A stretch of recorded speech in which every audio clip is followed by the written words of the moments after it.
दोस्तों हनले और उमलिंगला जाने वाले ब्लॉग को मैंने दो पार्ट में डिवाइड किया है। तो पहले पार्ट में हम देखेंगे रिजांगला वॉर मेमोरियल और उस तक जाने का सफ़र। तो दोस्तों इस वीडियो को लास्ट तक जरूर देखिएगा क्योंकि मैं लास्ट में भी कुछ जो पिक्चर्स हैं 1962 वॉर की उनको ज़रूर इंक्लूड करूँगा।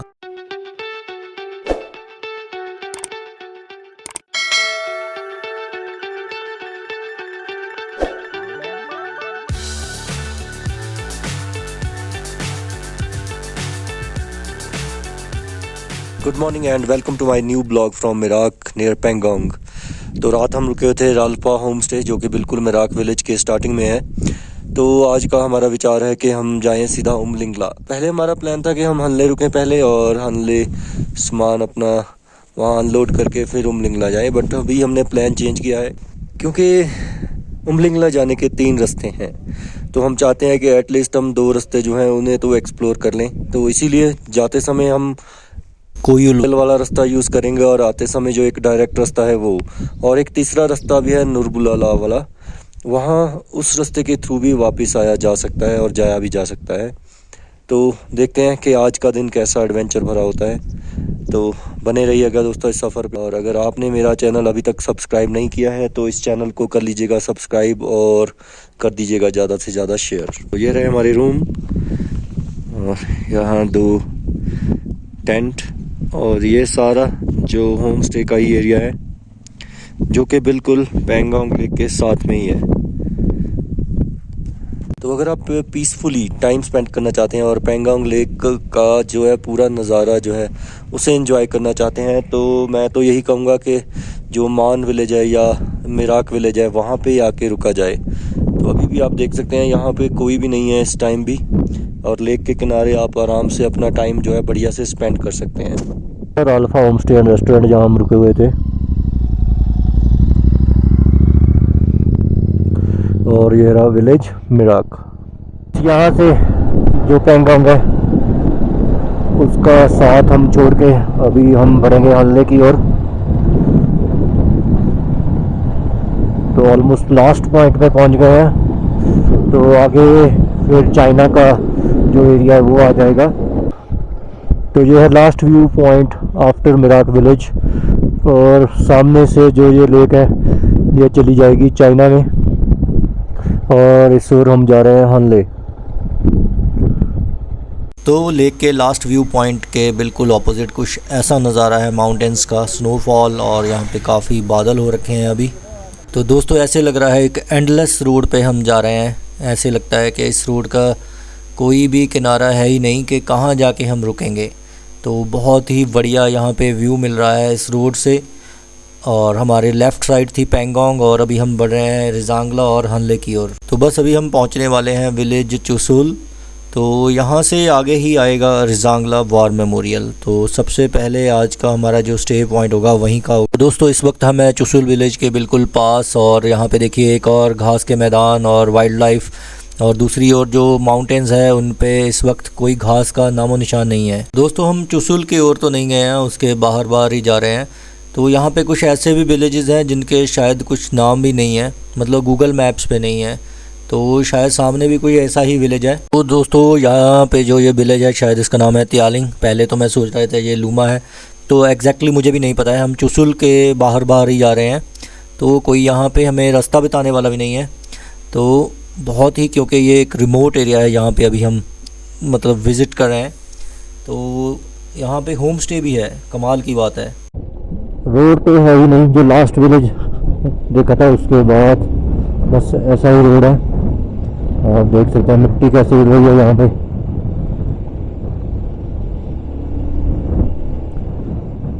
रिजांगला मेमोरियल हम पहुँच चुके हैं। तो दोस्तों ये है रिजांगला वॉर मेमोरियल जो कि बनाया गया है 1962 की जो वॉर हुई थी, इंडो चाइना वॉर, उसमें जो जवान शहीद हो गए थे उनकी याद में। चुके हैं रिजांगला वॉर मेमोरियल। तो आपको ही लेके चलते हैं अंदर।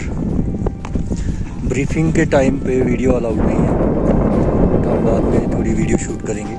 तो यहाँ पे एंट्री हमारे नाम की करवा दी गई है। तो अभी हम जाएंगे सीधा अंदर और ब्रीफिंग सुनेंगे। तो दोस्तों ब्रीफिंग शुरू हो गई है, तो इसीलिए मैं अपना कैमरा ऑफ कर दूंगा। तो अभी जिस जगह पे ब्रीफिंग चल रही थी इस जगह का नाम है अहिर धाम। क्योंकि जो 13 कुमाऊं बटालियन थी उसमें जो जवान शहीद हुए थे वो ज़्यादातर अहिर कास्ट से थे। तो उन सभी जवानों को यहीं पे क्रिमेट किया गया था, क्योंकि 1999 से पहले कहते हैं कि जो जवान शहीद हो जाते थे उनको उसी जगह पे ही क्रिमेट कर दिया जाता था, यहाँ पे वो शहीद होते थे। तो दोस्तों जो ये चार्ली कंपनी थी उनको लीड करने वाले जो मेजर थे उनका नाम था मेजर शैतान सिंह। तो सिर्फ उनकी ही बॉडी को उनके घर भेजा गया था। तो अहिर जो है उन्हें माना जाता है कि वो लॉर्ड कृष्णा के डिसेंडेंट्स थे जो कि यादव थे। दोस्तों अभी हम जा रहे हैं रिजांगला गैलरी की ओर। तो यहाँ पे मैंने कोई भी किसी भी ब्रीफिंग को अभी रिकॉर्ड नहीं किया है, क्योंकि परमिशन ही नहीं है यहाँ पे जो ब्रीफिंग है उसे रिकॉर्ड करने की। फिर से आ गए हैं अहिर धाम के पास और ये रही हमारी रिजांगला गैलरी बिल्कुल सामने। अहिर धाम के बिल्कुल पास ही है रिजांगला गैलरी भी। तो फिर से आए हैं रिजांगला गैलरी, क्योंकि पहले ब्रीफिंग थी तो इसलिए हमने कोई रिकॉर्डिंग नहीं की थी। तो दोस्तों ये पिक्चर है ऑपरेशन स्नो लेपर्ड की। तो देखिए हमारे भारतीय सैनिक। तो दोस्तों ये है कुछ हथियार जो कि डिस्प्ले के लिए रखे गए हैं। ऐसे ही कुछ हथियार उस टाइम पे यूज़ किए गए थे। तो ये है कुछ टीन के डिब्बे और कुछ और सामान जो कि वॉर वाली प्लेस से मिला था। तो दोस्तों अभी हम बात करेंगे 1962 की ये वॉर है उसके बारे में। तो ये ऐसा दौर था जब भी हमारे भारत को आज़ाद हुए अभी थोड़ा ही समय हुआ था।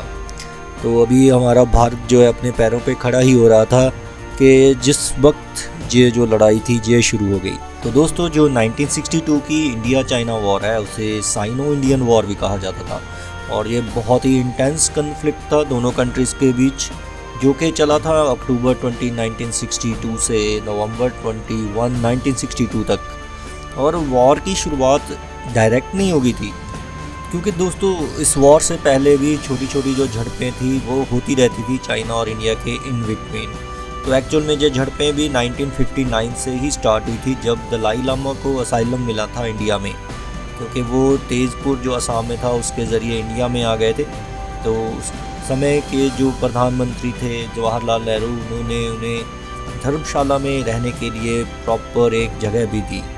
तो उसके बाद जो छोटी छोटी झड़पें थी वो बदल गई एक बड़ी जो वॉर थी उसमें। तो चाइना चाहता था कि जो अरुणाचल प्रदेश का तवांग सेक्टर है उस पर भी कब्ज़ा किया जाए, और अक्साई जो चिन्ह है जो कि लद्दाख के बिल्कुल पास है उस पर भी चाइना जो है अपना कब्ज़ा करना चाहता था। तो दोस्तों जो ये वॉर है उसकी एक्चुअल शुरुआत जो थी पहले तो अरुणाचल प्रदेश की ओर से हुई थी। तो अरुणाचल प्रदेश और तिब्बत के बीच में एक बॉर्डर है जिसे मैकमोहन लाइन कहा जाता है।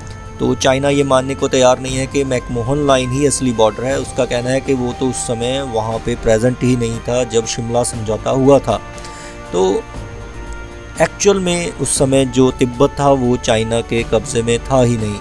तो चाइना के कब्ज़े में वो आया है 1950 में। तो उसका कहना है कि जो तवांग है अरुणाचल प्रदेश का वो तिब्बत का ही हिस्सा है, इसीलिए वो उसे अपने कब्ज़े में लेना चाहता है।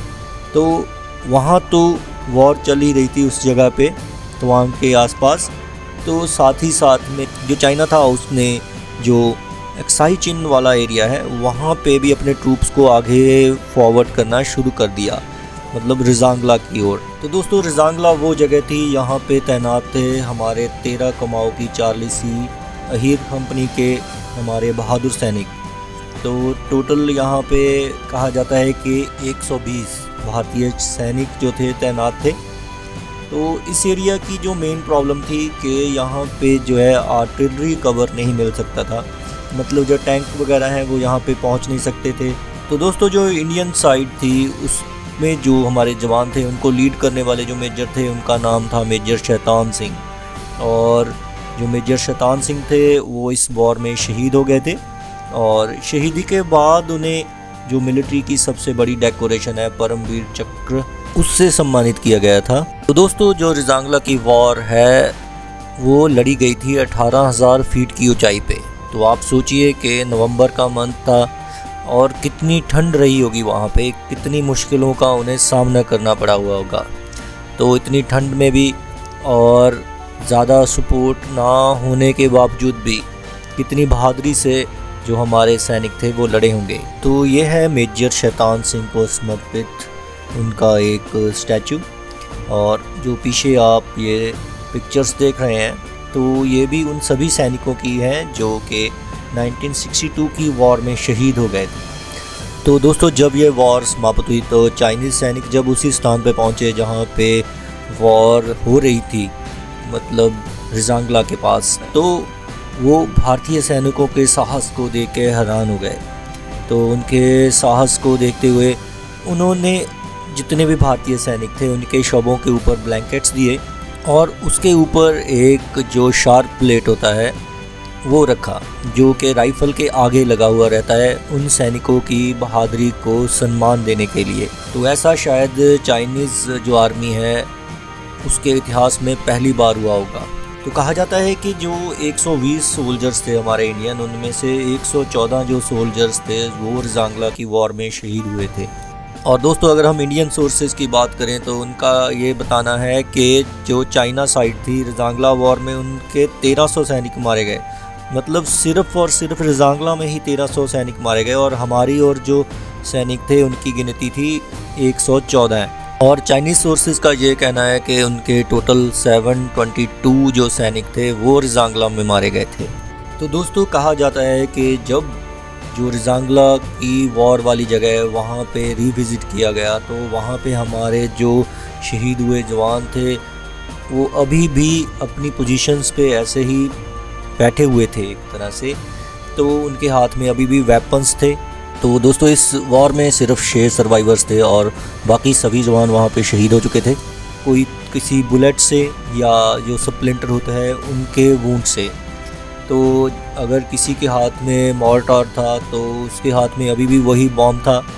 तो जो मेडिकल की सेवा निभा रहे थे सैनिक उनके हाथ में अभी भी सिरिंज और बैंडेजेस थी। तो दोस्तों हमें उन शहीद जवानों की जो शहादत है उसे कभी भी भूलना नहीं चाहिए, जिन्होंने हमारी खातिर, अपने देश की खातिर अपनी जान निशावर कर दी। तो सलाम है उन दोस्तों को, उन वीर जवानों को, उन शहीदों को। तो ये जो रिजांगला वॉर मेमोरियल है उन बहादुरों को ही समर्पित है जिन्होंने अपने देश की खातिर, हमारी खातिर अपनी जान निशावर कर दी दोस्तों। तो अगर कभी टाइम मिले तो ज़रूर दोस्तों अगर आप लद्दाख आए हैं तो रिजांगला वॉर मेमोरियल को ज़रूर विज़िट करें। और यहाँ पे एक सोवेनियर ये शॉप है, यहाँ पे ज़रूर कोई ना कोई यादें जो है कलेक्ट करके यहाँ से जाएं। तो दोस्तों सामने रिजांगला के बिल्कुल जो ये माउंटेन है इसका नाम है मग्गर हिल, और मग्गर हिल के पीछे जो माउंटेन दिख रहा है इसको कहते हैं मुखपरी टॉप, और जो पीछे एक ब्लैक रेंज दिख रही है इसे कहते हैं कैलाश रेंज। और अगर हम रिजांगला मेमोरियल के बिल्कुल पीछे देखें तो इसे कहते हैं लद्दाख रेंज। अभी हम आए हैं रिजांगला वॉर मेमोरियल के बिल्कुल सामने जो कैफ़े है वहाँ पे, जो कि आर्मी का कैफ़े है। यहाँ पे आप डॉग टैग्स बनवा सकते हैं, अगर आप खाना पीना चाहते हैं तो वो खा पी भी सकते हैं। और दोस्तों ये रहा लद्दाख का पूरा एक मैप। तो दोस्तों सामने मैं आपको एक जूम करके दिखाता हूँ, एक चेक पोस्ट है। तो जो लेफ़्ट वाली चेक पोस्ट है वो इंडियन है और दूसरी चाइनीज़। तो दोस्तों वॉर मेमोरियल अभी हमने देख लिया है और बहुत ही अच्छा टाइम यहाँ पे हमारा गुज़रा। हमें बहुत सी चीज़ें जो हैं, बहुत सी जानकारी जो है यहाँ पे पता चली 1962 की वॉर की।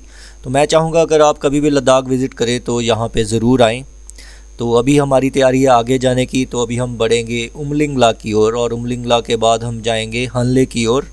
तो बस दोस्तों मिलते हैं नेक्स्ट ब्लॉग में। और अगर आपको मेरी ये वीडियो अच्छी लगी है तो इस वीडियो को लाइक एंड शेयर ज़रूर कीजिएगा दोस्तों।